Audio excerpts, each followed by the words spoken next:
I know there will be those of you here today who may think that we are making bold statements without any real follow-through, or that we have exaggerated the risks of not acting now, or that we have issues that we need to fix in the here and now before we embark on an ambitious policy change to revolutionise how our island operates. And it's true that we could, arguably, continue to plan for the here and now, moving at roughly the same pace that we have done for the last couple of decades.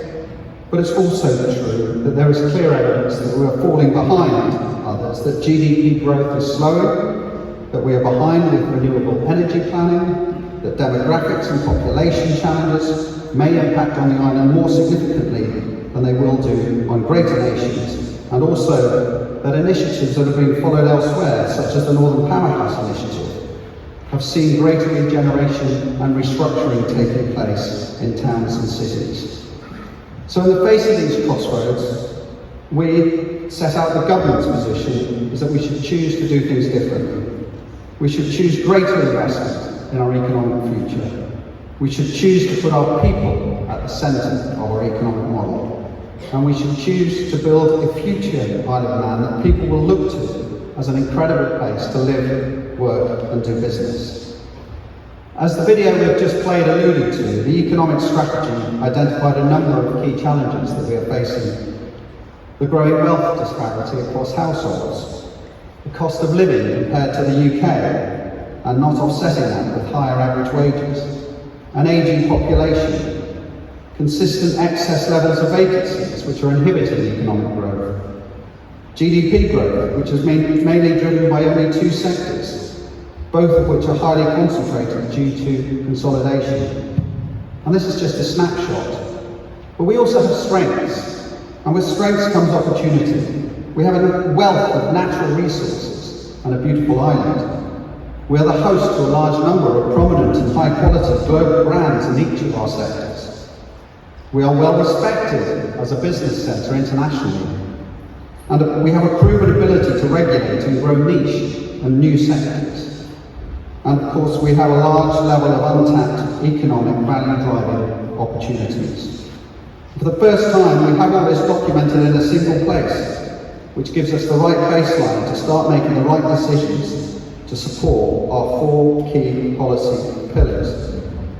Pillar 1, to grow our population to 100,000 by 2037, driven by inward migration of economically active people. A shift which will provide us with additional income tax to reinvest in key public services such as healthcare, infrastructure and leisure facilities, as well as providing greater opportunity for our town centres to regenerate. Pillar 2, to reach a GDP of £10 billion by 2032 across enabling sectors, existing key sectors and new sectors, with 5,000 new jobs for island residents to be created and filled. This is a shift that will allow us to be less reliant on certain sectors and to take advantage of economic growth opportunities, allowing us to improve productivity and investment in existing and emerging sectors. Pillar 3, to generate over £200 million of additional annual government income by 2032 to reinvest in services and quality of life. This is a shift that will mean we can broaden our range of income sources to solidify long-term sustainability of finances on our island for future generations. And Pillar 4, to substantially decarbonise the services part of our economy by 2030, supporting an overall reduction of 35% in the island's global emissions, carbon emissions. A shift which will ensure we are meeting climate change needs both now and in the future, and one which means we are able to compete on a global stage in relation to energy targets. And as we've seen through the recent rise in energy costs, it would be worth our while to be more independent when it comes to producing our own energy and becoming less reliant on other countries to sustain our lifestyles. And sitting at the heart of this activity will be initial investment from government to generate the population and economic growth, which will become self-sustaining and eventually open to private investment. Government's role will be to invest to stimulate the economy, signalling that the island is open for business and providing a clear direction for markets in order to give confidence. We will be spending public finances on targeted initiatives at the outset of this strategy, dedicated towards investing in initiatives which are self-funding, with the return on investment after 10 years exceeding the outlay.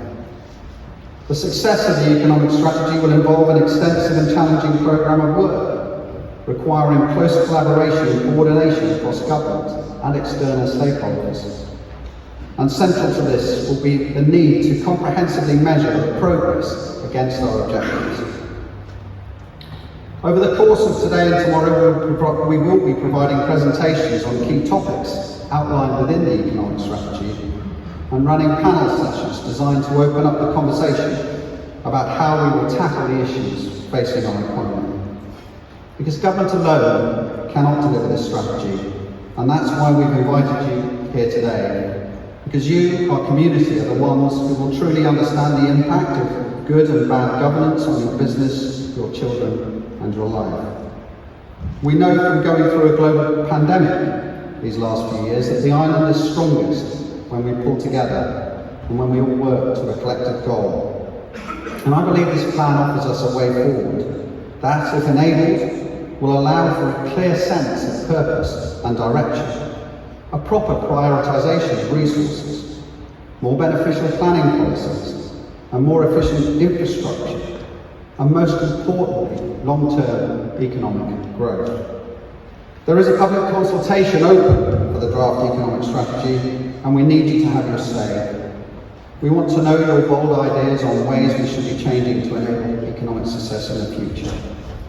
We have our situation analysis. We know what needs to change, but the how is here for discussion today. We're looking to the community to input and help us provide the answers to the questions about how we make these ambitious targets a reality.